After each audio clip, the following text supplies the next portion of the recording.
Welcome everybody and thank you for joining me. So today we will be jumping into Minecraft ray tracing once more, but this time it will not be to discuss the feature on Xbox, or should I rephrase that and say discuss the lack of the feature on Xbox. Today I want to dive a bit deeper in on ray tracing for Minecraft in general and just talk about what this feature has done for the game, what is needed to make this feature work, and all of the problems that still exist with enabling ray tracing in Minecraft, even with a graphics card as powerful as the latest 30 RTX series. Now going through this and seeing what is available and what is not will go a long way to help us better understand why this feature is taking so long to happen on console, and I think a lot of people, including myself, does not always realize what it actually takes to make something like this happen. I came across an amazing article from Den of Geek called How Minecraft Finds New Life with Ray Tracing,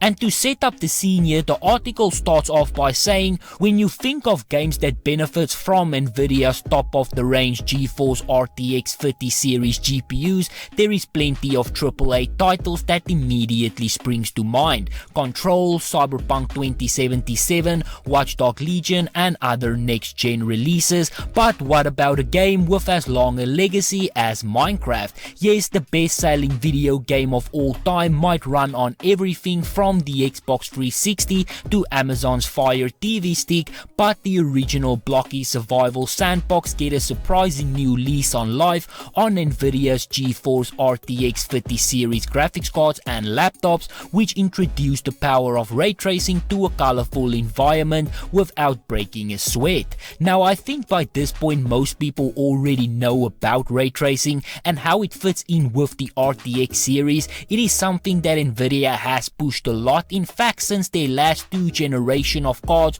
are named after the feature, I would say that it probably is their biggest focus point. As I have mentioned though, the feature in Minecraft does not come without its challenges, and understanding this will maybe help you to better understand a ray traceless Minecraft on Xbox at the moment. So to understand why ray tracing in Minecraft is such a big deal, we need to take a step back and examine how it is used in other games. Ray tracing, for those unaware, is an impressive but extremely intensive way to render lighting, shadows and reflections in game, but every beam of light is accurately modeled in real time, allowing for unprecedented realism. It means that you will see lifelike reflections in water and glass, as well as shadows that behave as they would in the real world. Without ray tracing, game developers often painstakingly handcraft the lighting for each scene, approximating what they think it would look like,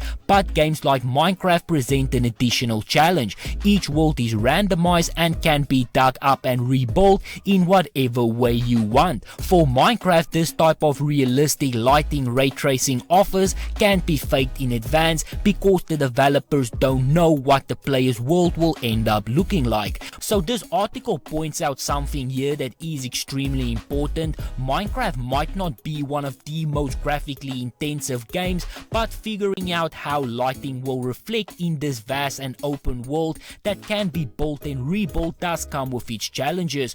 For a story-driven game, ray tracing is just so much easier. Now this does not mean that it cannot be done. The RTX 50 series cards are able to fix the problem and add natural lighting to the environments, unlike the previous versions where ray tracing had been drawn out. With an infinite number of worlds, the game engine is on its own, but because Nvidia's RTX 50 series GPUs are designed to calculate how the light and shadow should behave at all times, this is no longer a problem. Every wall that you build or every light source that you place will respond in the real life physics of light. With ray tracing enabled, Minecraft might still feature a classic blocky charm, but the lighting elevates the experience like never before. So as you can imagine, developing this does take a lot of work. Nvidia had a massive head start on this front, and although AMD, who powers Xbox and PlayStation, have catched up with with RTX